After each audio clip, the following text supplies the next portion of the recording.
Olá, meus queridos e maravilhosos alunos, sejam bem-vindos à nossa disciplina de Geografia.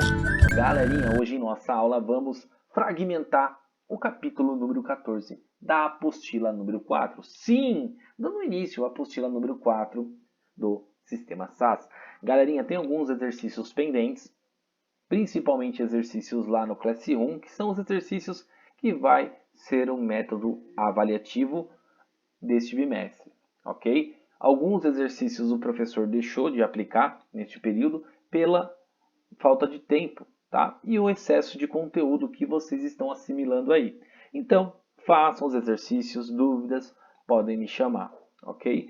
E hoje, iniciando o capítulo 14, vamos falar um pouquinho deste crescimento da população mundial, o que é taxa de mortalidade, de natalidade, que gera um crescimento vegetativo, ok, galerinha?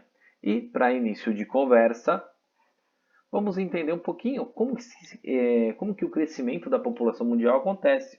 Temos uma fonte de informação que é o Fundo da População Nacional das Nações Unidas, deu essa informação aqui, que lá em 1804 até 2011 teve um crescimento da população de 7,7 bilhões de pessoas aproximadamente, tá, galerinha? Porque a taxa de natalidade e fecundidade e mortalidade vai variando todos os dias. E vocês vão estar entendendo que devido à grande evolução humana, aos centros urbanos, à fragmentação da zona rural, né, deixando de existir a zona rural para grandes cidades ao longo desses anos aí, desde 1804 até 2011, com essa evolutiva dentro do boom do século XX, tá? Que é o crescimento em excesso da nossa população mundial, que atingiu em torno de 7,7 bilhões até 2011, gerou um grande impacto da demografia mundial, que é o crescimento de uma forma explosiva, porque o acesso à saúde, saneamento básico, a medicações avançadas, a tratamentos médicos mais evolutivos, o controle através de vacinas e efeitos relacionados à medicina começou a deixar a população uma expectativa de vida mais longa, tá bom? Então, isso começou a afetar, gerando este crescimento populacional. E em 2011 para frente, depois do século XX aí, teve a grande decadência em algumas localidades do planeta com a taxa de natalidade. Isso vocês vão estar entendendo um pouquinho mais para frente. E para falar um pouquinho referente a isso, temos que entender primeiramente o que é o crescimento natural, o que é o crescimento vegetativo, que vem da taxa de natalidade e taxa de mortalidade, tá bom? Então, o professor separou um vídeo lá no Sistema SAS, falando um pouquinho mais sobre isso. Peço a atenção de todos à explicação do professor. Professor Luiz Fernando de Geografia, sejam bem-vindos a mais uma aula do SAS TV. E nesse capítulo a gente vai falar um pouco sobre comportamento demográfico, né? Quando a gente fala de aldeia global, é como que a gente vai analisar aí as taxas de natalidade, mortalidade e comportamento demográfico do mundo.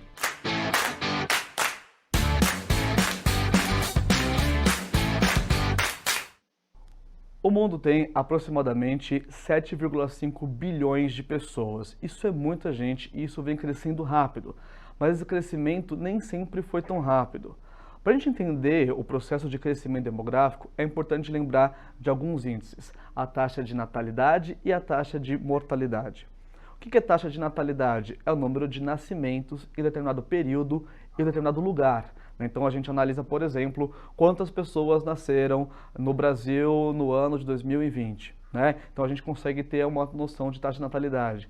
A taxa de mortalidade, então, é quantas pessoas morreram em determinado período de tempo, em determinado lugar. Então, por exemplo, a gente pode pensar quantas pessoas morreram no Brasil no mesmo período. Assim, analisando a taxa de natalidade e de mortalidade, a gente consegue entender o crescimento vegetativo. Crescimento vegetativo é a taxa de natalidade menos a taxa de mortalidade. Então, a gente consegue saber se a população está aumentando ou diminuindo através do crescimento vegetativo. Antigamente, a população tinha muitos filhos. Ao mesmo tempo, a taxa de mortalidade também era muito grande. Então, se eu tenho muita gente nascendo, mas também muita gente morrendo, eu tenho um crescimento vegetativo estável, não cresce tanto. Então, demorou para a população aumentar tanto no mundo.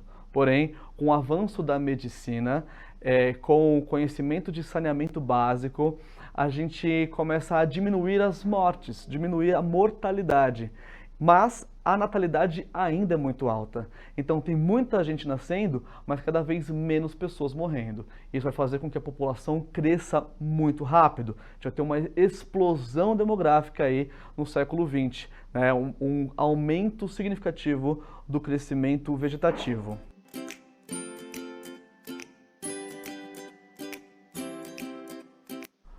Com o avanço da medicina surgiram métodos anticoncepcionais, o que vai ajudar no controle de natalidade. A gente precisa entender que a urbanização vai deixando o custo de vida muito alto. É muito caro viver nas cidades, né? Tem vários custos.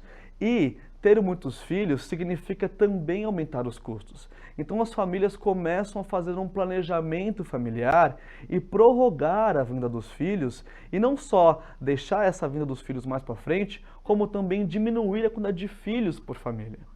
Então, com o avanço da medicina e a possibilidade desse controle de natalidade através dos métodos anticoncepcionais, a taxa de fecundidade, que é o número de filhos por mulher, também vem diminuindo. Então a gente passou por uma fase de estagnação de crescimento, depois um boom demográfico, né, uma explosão demográfica, e a tendência é restabilizar.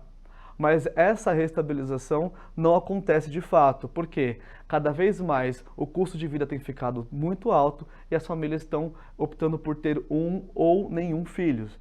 Isso pode gerar outros problemas. Por conta de toda essa mudança, por conta desse desenvolvimento tecnológico, as pessoas vivem mais tempo, né? O controle de doenças, o conhecimento de doenças, vacinas, as pessoas têm vivido mais. Ao mesmo tempo, cada vez mais as pessoas estão optando por ter menos filhos. Isso vai gerar um desequilíbrio demográfico, onde eu vou ter sociedades de pessoas idosas que já não estão aí produzindo, já não estão trabalhando, estão aposentados, né? E cada vez menos crianças. Essas crianças vão ser jovens, e esses jovens são população economicamente ativa. O que é população economicamente ativa? É a população que está em idade ativa e está trabalhando. As pessoas que trabalham pagam impostos. Quanto menos crianças, menos população economicamente ativa vai ter naquele país.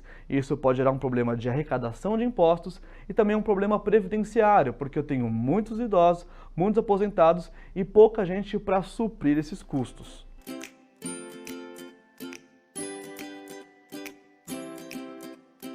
Quando a gente analisa demograficamente, né, o mundo, a gente está pensando com um olhar bastante macroscópico, ou seja, estamos olhando aí o comportamento demográfico de modo geral, mas cada lugar tem a sua característica. Se a gente for analisar, por exemplo, países desenvolvidos, países da Europa, eles estão num cenário demográfico muito diferente de países que estão na África. Países, então, desenvolvidos, eu tenho uma expectativa de vida muito alta e cada vez menos pessoas nascendo, o que vai gerar, então, o déficit previdenciário, o que vai gerar população economicamente ativa reduzida. Se pegarmos um país africano, por exemplo, como o Níger, a taxa de natalidade ainda é muito alta e, infelizmente, a taxa de mortalidade também é muito alta. Então, a gente analisa genericamente o mundo, mas é importante entender que cada lugar vai ter a sua característica e o seu momento, a sua fase na transição demográfica.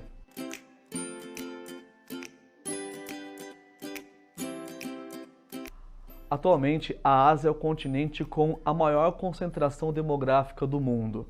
Se pensarmos só na China, é o país que mais tem gente no mundo, tem aproximadamente 1,4 bilhões de pessoas. A Índia tem aproximadamente 1,3 bilhões de pessoas. Só esses dois países já é muita gente. A Ásia, de modo geral, então, tem muita gente. Mas a distribuição dessa população não é regular. Existem áreas que têm vazios demográficos, áreas muito geladas na Sibéria, áreas muito altas e frias na região do Himalaia, existem desertos, né, na Arábia, deserto da Mongólia. Então a distribuição da população não é regular. Na hora de a gente analisar a densidade demográfica, não vai aparecer tantas pessoas por metro quadrado. Como é que funciona? A gente pega o total da área, né, e divide pelo número de pessoas. Então, na hora de fazer essa conta, dá a sensação de uma distribuição mais regular. Mas essa conta não é a realidade característica daquela região. É importante entender que quando a gente analisa a densidade demográfica, é para ter uma noção estatística da distribuição por pessoas naquela área. Mas na prática, essa distribuição de pessoas não é tão regular. Existem lugares muito cheios, como o leste da China, e existem lugares muito vazios, como os interiores da Rússia.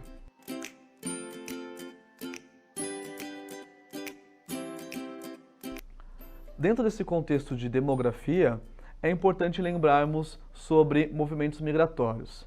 Migrações são deslocamentos humanos de pessoas que deixam um lugar que vive para viver em outro. Isso não é novidade do mundo contemporâneo, isso já existia desde as colonizações. As pessoas migravam naquele período. Também migraram por conta de fuga de guerra ou por busca de melhores condições de vida em outros países, né? Pensando nessa questão de diferenças sociais. E essas migrações a gente vai categorizar em migrações internas e externas. O que é migração interna? São deslocamentos de pessoas dentro do mesmo país. Pessoas que migram de uma região para outra, buscando aí se adaptar mais, né, buscando alguma condição melhor de vida, ou fugindo da seca, ou fugindo da pobreza, né?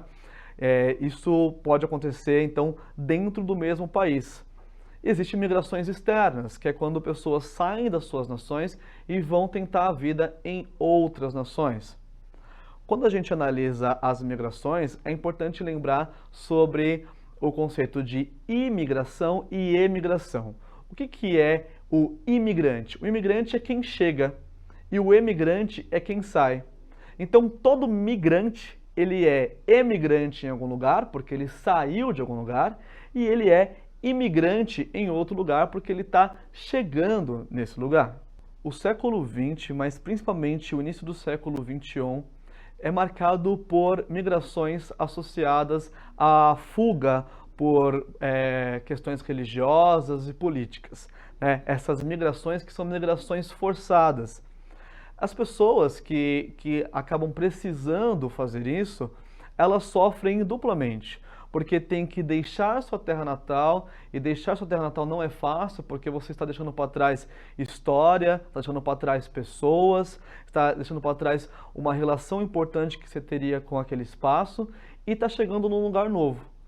Muitos desses lugares novos que estão recebendo esses migrantes são xenofóbicos. O que é xenofobia? É a aversão ao imigrante, é o não querer contato com outra cultura, não querer contato com outra religião. E essas pessoas acabam tendo dificuldade de se estabilizar, de se estabelecer naquele lugar, porque é alvo de preconceitos, não consegue emprego, acaba aí causando incômodo a algumas pessoas. Xenofobia acontece muito quando existem migrações de um país para outro, mas infelizmente não é difícil a gente ter exemplos de xenofobia até mesmo dentro de alguns países, né? De pessoas de uma região que vão para outra e acabam sendo alvo de preconceitos também. Isso não deixa de ser um tipo de xenofobia.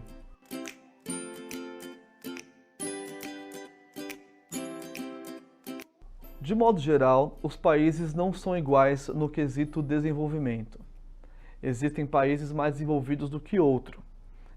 Essa desigualdade, inclusive, é o que fomenta muitos movimentos migratórios de pessoas de países pobres que vão buscar países ricos para se estabelecer. Como é que a gente vai saber quem é mais desenvolvido do que o outro? existe um índice chamado IDH, Índice de Desenvolvimento Humano, que é um dado que vai de 0 até 1, né, com aí até 3 casas depois da vírgula, para a gente saber quão desenvolvido é o lugar. Quanto mais próximo de 1, mais desenvolvido. Quanto mais próximo de 0, mais subdesenvolvido é o país. Para entender o IDH, são analisados pelo menos 3 coisas: a saúde, a educação e a renda. Então, analisando a qualidade de vida da população, analisando o acesso à educação, analisando a renda média da população, a gente consegue aí ter um índice que vai nos dar uma noção de desenvolvimento. Então, países desenvolvidos vão ter IDHs mais altos e países pobres vão ter IDHs mais baixos. Até a próxima.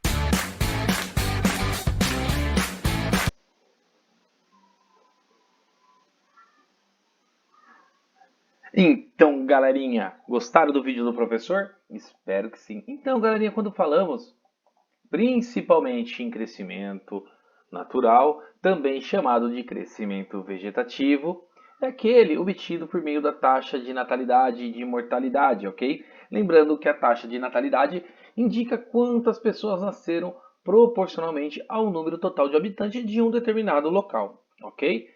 E a taxa de mortalidade, sim, mostra quantas pessoas morreram em relação ao número total de habitantes, ok? O cálculo referente a isso, galerinha, vamos falar um pouquinho na próxima aula, tá? Para ficar bem mais prático e fácil a nossa aprendizagem. E aqui temos também o ritmo de crescimento populacional que vocês estão daqui para frente vai fazer a leitura, tá? Dentro da nossa aula de hoje. Aqui fala um pouquinho desse crescimento que o professor acabou de falar, que vai dar essa sequência até 2050, onde a Terra terá cerca de 9,7 bilhões de habitantes, embora tenha sido intenso no século XX, o ritmo de crescimento populacional mundial atualmente vem diminuindo, graças à ascensão ali do conhecimento, da informação, do trabalho, como o professor falou, né? A evolutiva da conscientização humana, onde o homem acaba entendendo aquele meio onde é difícil criar 2, 3 filhos devido à sua renda, a qualidade de vida, né? As conquistas que todo ser humano quer ter pelo lado profissional, isso acaba sim afetando a taxa de natalidade. E com o aumento da informação, tecnologia e o avanço da saúde e da medicina, vem sim diminuindo a taxa de mortalidade, ok? Então, este crescimento, essa taxa de fecundidade de 1950 até 2017 nesse gráfico, dá essa informação aí, que é sim, taxa de fecundidade, o número médio de filhos por mulher, que vem diminuindo com o decorrer dos anos aí, ok? E hoje, galerinha, na nossa aula, vai falar um pouquinho também do envelhecimento da população que vem acontecendo aí. Vocês podem observar a expectativa de vida ao nascer em alguns países vem sim basicamente diminuindo, tá? A população mundial é bem composta de idosos, tá? Adultos e jovens e crianças. Durante da vida de um indivíduo, ou seja, sua expectativa de vida depende de diversos fatores socioeconômicos, como educação, saúde, habitação, segurança, o ritmo de trabalho, a ascensão do saneamento básico, a crescência, né, de grandes comunidades, principalmente nos países subdesenvolvidos, como o professor falou, aonde que a carência de saúde, desenvolvimento social, o desenvolvimento econômico acaba afetando no crescimento e na taxa de mortalidade e taxa de fecundidade, natalidade e mortalidade. Aqui vocês podem ver a expectativa de vida ao nascer em alguns países. Vocês podem ver que grande parte da expectativa de nascimento são muito baixas, principalmente vocês podem ver na Nigéria, que é sim um dos países mais populosos do planeta. Observem o Brasil, que é um país subdesenvolvido, onde a economia e o sistema socioeconômico é bem mais vantajoso, é bem mais adaptado ao nível populacional do que países da África, tem essa grande fragmentação aí ao longo das expectativas de vida, tanto do homem quanto da mulher, ok? E aqui vai ter as questões referentes ao conteúdo que vocês vão fazer a leitura dos conhecimentos da população, tá? O crescimento populacional, principalmente da população, com a taxa de mortalidade, fecundidade e natalidade, né? Fecundidade, natalidade e mortalidade, que são as taxas que definem a taxa demográfica. Desculpa o professor estar correndo um pouquinho aqui, porque senão a aula vai ficar muito chata, muito pesada e acaba afetando aí as demais aulas que vocês têm hoje aí. Os exercícios estarão disponíveis lá no Classroom, como os demais. Agradeço a presença, espero que tenham gostado da aula do professor. No plantão, vamos fragmentar mais um pouco sobre a demografia da população mundial e vai ficar bem mais prático a nossa aprendizagem. Agradeço a presença de todos e até a nossa próxima aula.